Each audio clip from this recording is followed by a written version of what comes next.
Hello students, welcome to PPIC in online classes. How are you well? I hope that you are all well. So let's start your topic English grammar. जैसा कि बच्चों आप लोग जानते हो direct speech और indirect speech में अभी तक आपको अफर्मेटिव, इंट्रोगेटिव तक पढ़ाया गया है। उसके बाद अगला जो टॉपिक आता है वह हमारा होता है इंपरेटिव सेंटेंस, जिसे हम लोग आज्ञा सूचक वाक्य बोलते हैं। अगर आज्ञा सूचक वाक्य की बात की जाए तो इसकी पहचान होती है कि जब किसी वाक्य में आदेश, सलाह, वचन या धमकी का भाव प्रकट होता है तो उसे इंपरेटिव सेंटेंस कहते हैं। अब हम बात करें कि अगर वाक्य पहचान के मुख्य तौर पे आएंगे तो किससे शुरू होगा, तो यह वाक्य वर्ब की फर्स्ट फॉर्म में शुरू होगा, जिसे कहा जाए जरूरतों की सहायता करो, तो ट्रांसलेट होगा हेल्प द नीडी, यानी जो भी वाक्य शुरू होगा वो वर्ब की फर्स्ट फॉर्म से शुरू होगा। उसके बाद डू नॉट से शुरू होता है, नेवर से भी, प्लीज और काइंडली से भी, लेट और लेटर से भी, यानी कुल मिलाकर के हम लोगों को इतने से टाइप पढ़ने हैं। तो ध्यान दें, अब इसमें पहला टाइप जो हमारा होगा वो होगा वर्ब की फर्स्ट फॉर्म। इसे हम लोग टाइप 1 का नाम देंगे। तो टाइप 1 की बात करें तो वो है हमारा वर्ब की फर्स्ट फॉर्म। जैसा कि टाइप 1 के वर्ब की फर्स्ट फॉर्म में रूल नंबर 1 है इसका कि यदि रिपोर्टेड पार्ट का टेंस आज्ञा, सलाह, प्रार्थना का भाव प्रकट करेगा तो रिपोर्टिंग वर्ब में सेड या सेड टू के स्थान पर, जैसे आदेश का भाव प्रकट होगा तो ऑर्डर्ड या कमांडेड लगाएंगे, दोनों से कोई एक। एडवाइस, सजेस्टेड या कंसल्टेड, सलाह, सुझाव या परामर्श का भाव प्रकट होगा तो वहां पर हम सेड या सेड टू के स्थान पर इन मीनिंग का प्रयोग करेंगे, कोई एक। रिक्वेस्टेड और बेग्ड, ये विनती या प्रार्थना के लिए इसका हम यूज करते हैं, सेड या सेड टू के स्थान पर यह यूज किया जाएगा।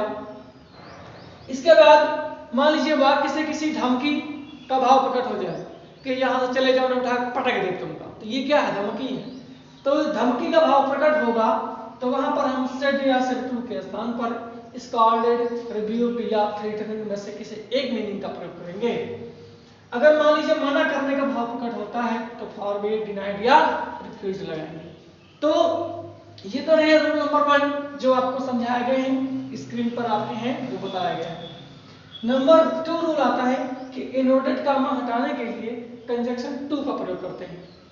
इंपरेटिव सेंटेंस में टाइप 1 में इनवर्टेड कामा हटाने के लिए कंजंक्शन टू का प्रयोग किया जाएगा, इसको ध्यान रखें।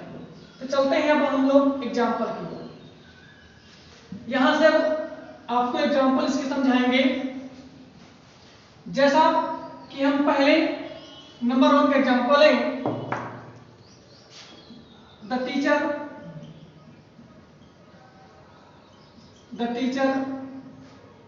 said to the students, the teacher said to the students, learn your lesson, learn your lesson।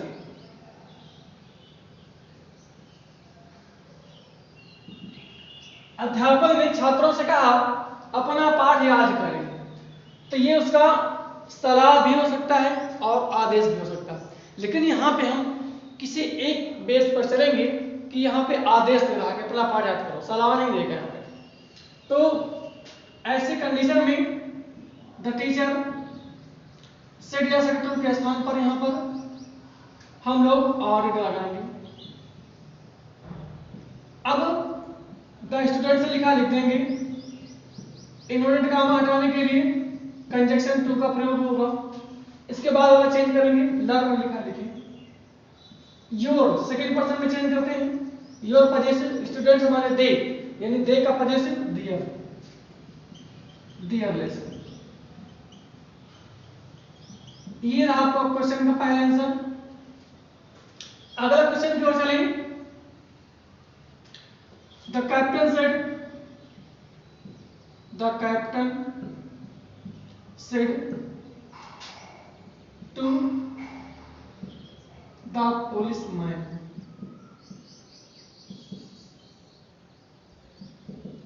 the captain said to the police, stand up and follow me.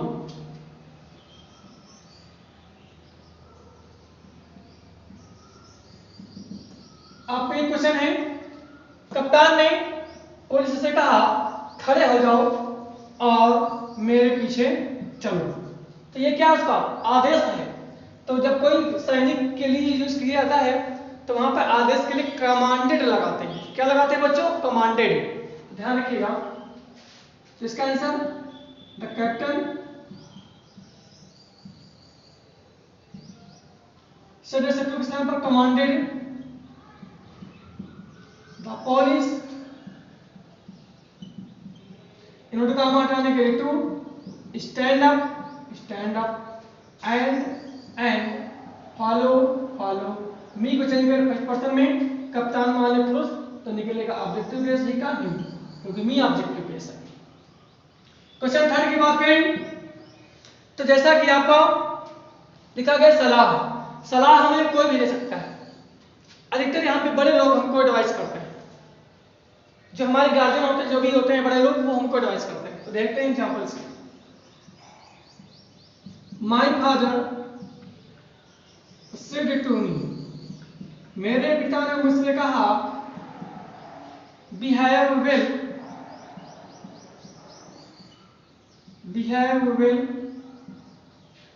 Towards others. मेरे पिता ने मुझसे कहा दूसरों के प्रति अच्छा व्यवहार करो। तो ये क्या उनकी सलाह है। तो इसका आंसर माय फादर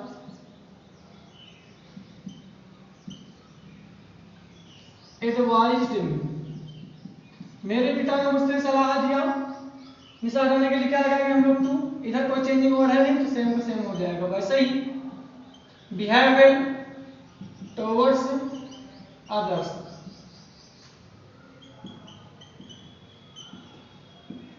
ये आपका आंसर रहा। अगर हम कंसल्टेंट की बात करें, जिसे कि परामर्श बोलते हैं, जैसे आप डॉक्टर के पास जाते हैं तो आप क्या लेते हैं? परामर्श लेते हैं डॉक्टर से। जैसे किसी हॉस्पिटल में गए तो वहां लिखा रहता है गेट के बाहर ही कंसल्टेंट टाइमिंग 11 to PM, जो भी लिखा रहता है समय। तो हम लोग डॉक्टर से कंसल्ट करते हैं और डॉक्टर हमें एडवाइस देता है, इसका ध्यान रखिएगा। तो the patient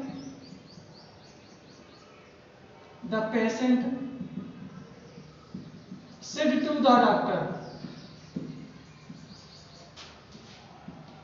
to the doctor, give me proper medicine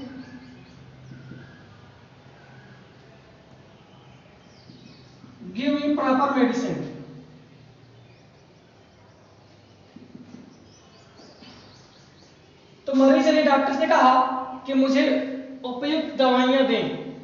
तो यहां पे पेशेंट बोल रहा है डॉक्टर से, तो होगा कंसल्टेंट।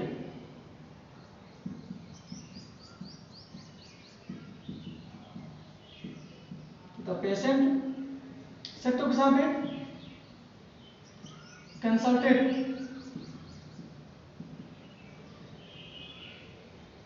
द डॉक्टर, इन्होंने काम हटाने के लिए टू गिव मी को चेंज करें फर्स्ट में, मी ऑब्जेक्टिव।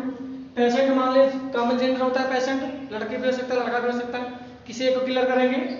अगर लड़के मानेंगे तो हर रहेगा, लड़का मानेंगे तो हिम, पुरुष मान लेते हैं हिम।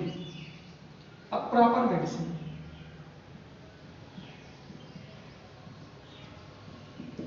ये आपका रहा आंसर। इसके बाद हम लोग चलेंगे नेक्स्ट एग्जांपल की ओर। जैसे कि my mother said to me, अगर इसे किसी उल्टा करना है एक बार जरा, चलिए उल्टा करते हैं। तो the doctor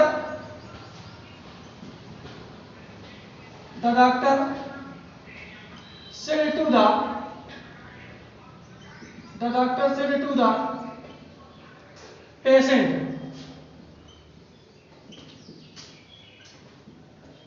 the doctor said to the patient, take your medicine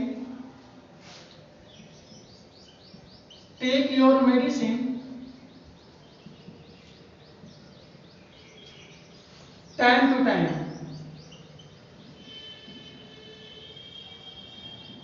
यानी डॉक्टर ने मरीज से कहा कि अपनी दवाइयां समय समय पर लें। तो ये डॉक्टर का क्या होता है? एडवाइस। यानी हमने आपको शुरू में बताया कि मरीज जो बोलेगा डॉक्टर से तो वो होगा कंसल्ट, अगर डॉक्टर बोलेगा मरीज से तो वो होगा एडवाइस। ध्यान रखिएगा। तो the doctor advised the patient to, inverted comma हटाने के लिए टू लगाते हैं। टेक योर चेंज करेंगे सेकंड में, पेशेंट माने पुरुष, योर पॉजेसिव तो his, medicine time to time, समय समय पर। तो ये रहे आपके एग्जांपल्स। अब इसके बाद और एग्जांपल्स आपको हम समझाते हैं, ध्यान से समझते जाएं आप लोग।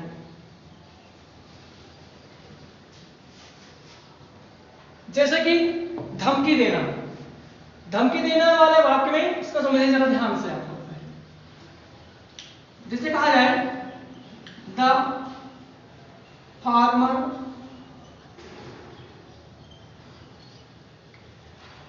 चेंज कर लें, the landlord said to the farmer, the landlord said to the farmer.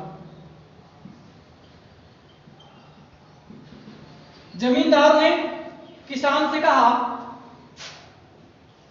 पे my loan else I will beat you. इसका आंसर ये निकलेगा, समझ ले पहले। जमींदार ने किसान से कहा मेरा कर्ज चुकता करो अन्यथा मैं तुम्हें पीटूंगा। तो ये क्या है? धमकी दे रहा है ना सरेआम कि चुकता कर दो कर्ज, नहीं तो पिटाई हो जाएगी, धमकी है ना। तो क्या करेंगे ऐसे कंडीशन में? द लैंडलॉर्ड सिर्फ टू के साथ में स्कॉलर या रिव्यूड या थ्री रीडेड, यहां स्कॉलर लगाते हैं। द फार्मर, अब क्या करेंगे हम लोग? इन्वर्टेड कॉमा हटाने के लिए टू लगाते हैं। पे माई चेंज करें फर्स्ट पर्सन में, लैंड ओनर किसान, क्या आएगा? हिज, क्योंकि my possessive, loan his loan, else माने अन्यथा होता है, नहीं तो। आई चेंज करो फर्स्ट पर्सन में, फिर ही, विल को वर्ड में, बीट यू को चेंज करेंगे सेकंड पर्सन में तो आएगा ऑब्जेक्टिव केस हिम। तो ये रहा आपका आंसर। इसी तरीके से एक और एग्जांपल हम लोग देते हैं। जैसे the farmer said,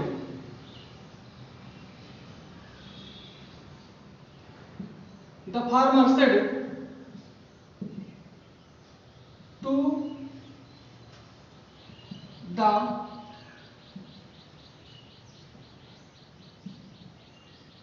the old man.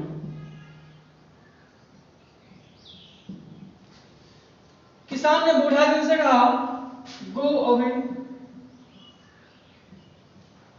From here, यहां से चले जाओ, इल्स या otherwise I will kill you. यहां से चले जाओ, अन्यथा मैं तुम्हें जान से मार दूंगा। तो ये धमकी है। तो द फार्मर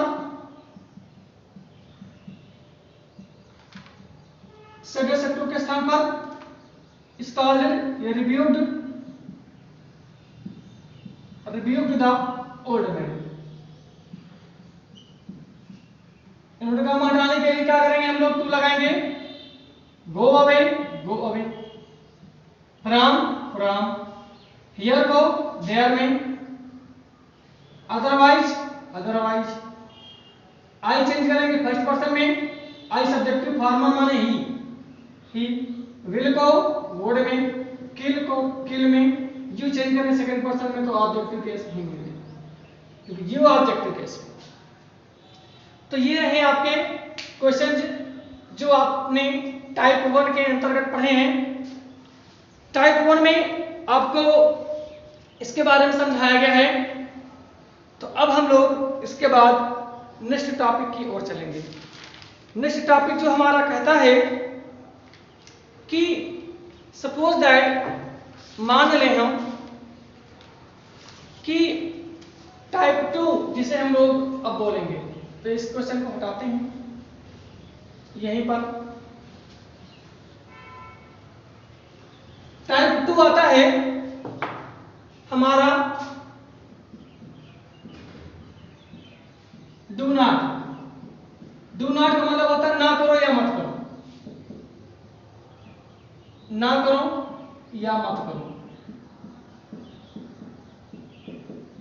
इसमें ध्यान दीजिएगा कि यदि कोई भी वाक्य रिपोर्टेड पार्ट का डू नॉट से प्रारंभ हो तो रूल समझिए केवल पीडीएफ के माध्यम से आपको पूरा पहुंचेगा। मान लीजिए यदि रिपोर्टेड पार्ट का वाक्य जो होता है डू नॉट से प्रारंभ हो, अगर डू नॉट से प्रारंभ होगा तब सीडीएस टू के स्थान पर फॉरवर्ड का प्रयोग करेंगे। तो रूल पहला देख लीजिए कि यदि रिपोर्टेड पार्ट का वाक्य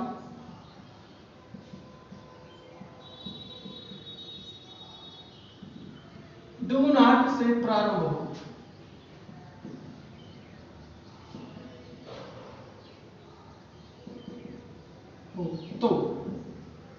तो सीडीएस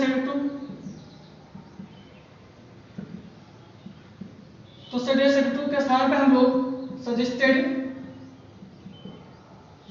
एडवाइज्ड या फॉरबेड का प्रयोग करेंगे। फॉरबेड माने होता है मना करना, एडवाइज माने सलाह देना, और सजेस्टेड का मतलब होता है सुझाव देना। इसको आप लोग ध्यान रखें।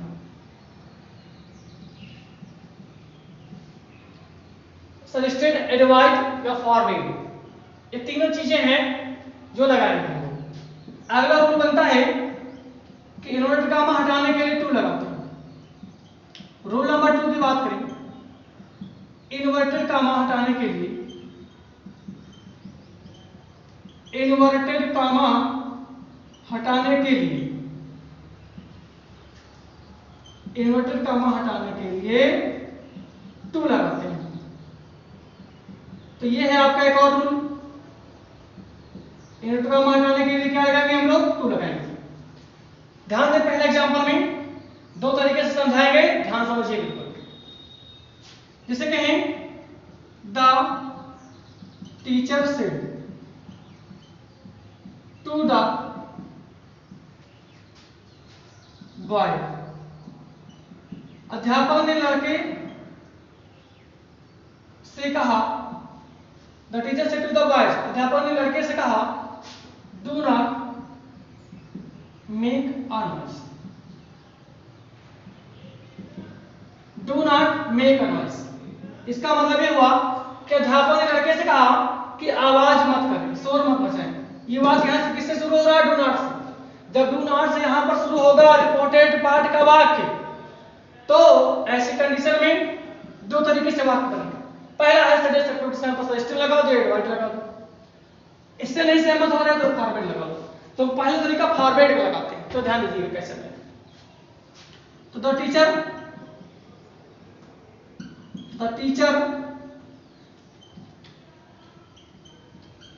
forbade the boys. अध्यापक ने लड़कों से कहा। जिसे हटाने के लिए क्या लगाएंगे हम लोग टू, और जो डू नॉट लिखा रहेगा उसको हटा देंगे, यानी डू नॉट जो वाक्य लिखा रहेगा उसको हटा देंगे। तो हमने यहाँ पे क्या किया, डू नॉट हटाया, बचा क्या आगे, मेक अ नॉइज लिख दिया, मेक अ नॉइज। एक और तरीका है बनाने का, जैसे मान लीजिए हम फॉरवर्ड नहीं लगाना चाहते हैं, चाहते हैं सजेस्टेड और एडवाइस लगा दें सजेस्टेड के साथ में, उसका भी एक फंडा है, देखिए कैसे। इसी का एक और आंसर है, द टीचर एडवाइज्ड, ये सजेस्टेड में से कोई एक लगा दो, the teacher advised the boys. इन्होंने काम हटाने के लिए क्या करोगे, टू लगाओगे, लेकिन टू का पहले आपको नॉट लिखना होगा क्योंकि ये अफर्मेटिव बेस में आता है और ये नेगेटिव में आता है अफर्मेटिव। इसलिए क्या करेंगे कि इन्होंने काम हटाने के लिए टू लगाएंगे, लेकिन टू से पहले लिखना होगा मैं नॉट, ये जरूर लिखना नॉट टू, डू नॉट हटा दिया, अब बचा क्या, मेक अ नॉइज लिख दिया। एक और एग्जांपल आपको समझाते हैं, जिससे कहें the girl said to the boy, लड़की ने लड़के से कहा do not look at me, do not look at me। तो ऐसी कंडीशन में क्या करेंगे, क्योंकि वाक्य है डू नॉट शुरू हो रहा है, तो आंसर सेम प्रोसेस में रहेगा, द गर्ल said ऐसा टू के साथ में forward, the girl forward the boy, इन्होंने कामा हटाने के लिए टू लगाएंगे और डू नॉट को हटा देंगे। अब बचा क्या है, लुक, लिखिए लुक, एट मी को बोले फर्स्ट पर्सन में, गर्ल माने लड़की, यानी ऑब्जेक्टिव केस हर। तो ये रहा आपका एक आंसर। अगर इसको दूसरे तरीके से हल करें, चाहे सजेस्टेड लगाए एडवाइज लगाएं, तो देखिए कैसे बनेगा। तो the girl advised the boy, इन्होंने काम हटाने के लिए क्या लगेगा टू, लेकिन टू से पहले लिखना होगा मैं नॉट, यानी नॉट टू, टोटली कहा जाए तो नॉट टू, नॉट टू। आगे क्या बचा है, डू नॉट हटा देंगे, बचा है लुक एट हर। ये रहा आपका आंसर, जो कि टाइप 2 हमारा यहीं पर एंड होता है। तो इसको इरेज करते हैं, फिर आगे की ओर हम बढ़ते हैं। अब हम बढ़ेंगे टाइप 3 की ओर। टाइप 3 आता है हमारा नेवर। नेवर का मतलब आप लोग जानते हो, नेवर का मतलब होता है कभी नहीं। जो टाइप 3 बनेगा वो होगा हमारा नेवर। नेवर का मतलब होगा यहां पर कभी नहीं। यदि वाक्य रिपोर्टेड पार्ट का वाक्य नेवर से शुरू हो तो इसका रूल, यदि रिपोर्टेड पार्ट का वाक्य, यदि रिपोर्टेड पार्ट का वाक्य नेवर से प्रारंभ हो तो, नेवर से शुरू हो तो सीरियस एक्टिव के स्थान पर,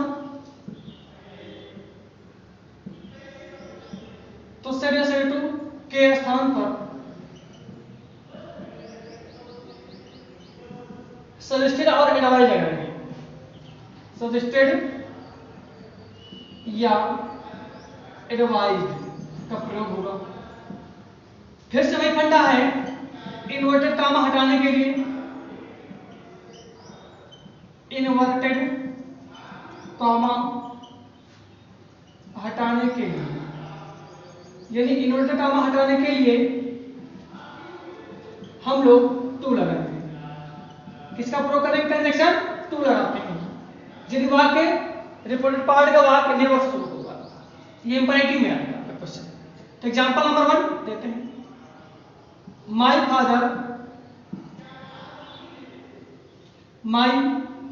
फादर सेड टू मी, मेरे पिता ने मुझसे कहा, नेवर disobey your teachers। मेरे पिता ने मुझसे कहा अपने जो टीचर्स हैं उनकी अवज्ञा का पालन कभी मत करो, इन उनकी बातों को मानो। तो क्या करेंगे, माय फादर, अब सजेस्ट टू के स्थान पे क्या करेंगे हम लोग, एडवाइस सजेस्ट लगा सकते हैं, दो में से कोई एक सजेस्टेड मी। निशान हटाने के लिए क्या लगेगा, टू, लेकिन टू के पहले क्या लिखना होगा, नेवर, यानी नेवर टू, नेवर, उसके बाद लिखेंगे हम लोग टू, ध्यान रखिएगा, नेवर टू। अब क्या करेंगे, डिसओबे, डिसओबे, योर चेंज करेंगे सेकंड पर्सन में, योर पजेसिव, मी, मी का पजेसिव माई, माई टीचर्स। ये रहा आपका आंसर। एक और क्वेश्चन करेंगे, माई टीचर से, मेरे टीचर ने कहा, क्या कहा, never tell a lie, never tell a lie, यानी कभी झूठ मत बोलो। मेरे टीचर ने कहा नेवर टेल ए लाई, कभी झूठ मत बोलो। इसका आंसर क्या निकलेगा देखिएगा, तो माई टीचर, माई टीचर। अब सजेस्ट टू के सामने पे सजेस्टेड या एडवाइस में से कोई एक लगेगा, तो क्या लगा, एडवाइस। निशान हटाने के लिए क्या लगेगा, टू, लेकिन टू के पहले क्या लिखना होगा, नेवर, यानी नेवर पहले आएगा, नेवर टू। बचा क्या, टेल ए लाई लिख दीजिए, टेल ए लाई। तो ये रहे हैं आपके टाइप, जो 3 टाइप्स इंप्रेशन में पढ़ाए गए हैं। मिलते हैं आगे की ओर फिर से, कल हो सकता है आपका इंप्रेशन एंड हो जाए। आपको जो भी पढ़ाया जाए ध्यान समझते रहें, वीडियोस को देखते रहें, कोई भी प्रॉब्लम हो हम तक जरूर पहुंचाएं। फिर मिलते हैं student, see you later, okay good students.